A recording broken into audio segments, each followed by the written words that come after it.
Chàជំរាបសួរបងប្អូនទាំងអស់គ្នាសុខសប្បាយអត់កូនចាអរគុណព្រះអង្គសម្រាប់សុខភាពហើយនិងសេចក្តីសុខសាន្តដែលព្រះអង្គតែងតែការពារដល់កូនទាំងអស់គ្នាអញ្ចឹងថ្ងៃនេះជួបជាមួយអ្នកគ្រូសាជាថ្មីនៅ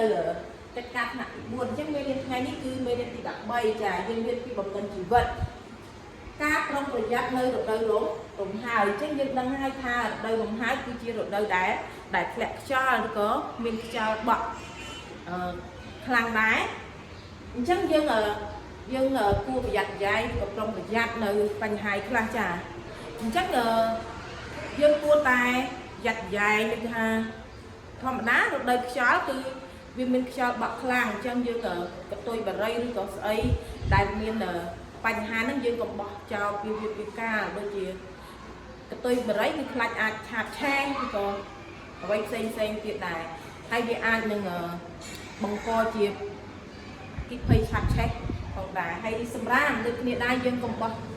ពីកាលព្រោះបណ្ដាលឲ្យពេលដែលខ្យល់បក់ទៅវាអាចប៉ើងទៅ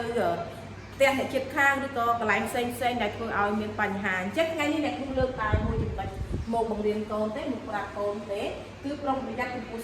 សុខភាពចាអញ្ចឹងយើងដឹងហើយថារដូវរំហើយគឺជារដូវដែលធ្លាក់ខ្យល់អញ្ចឹងវាអាចនឹងមានបញ្ហាចំពោះសុខភាពយើងចា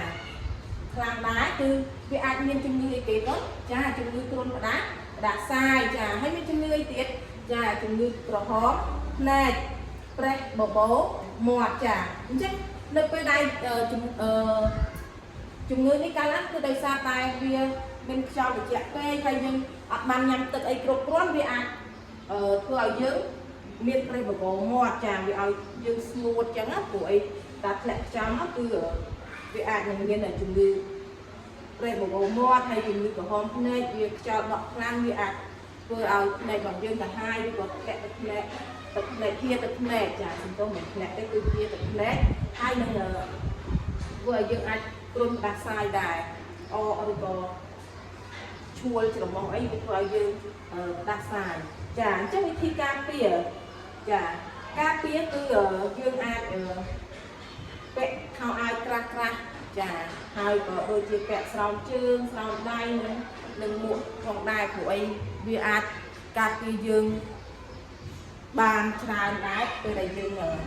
ពាក់អាវក្រាស់វាធ្វើឲ្យយើងមានភាពកក់ក្ដៅចា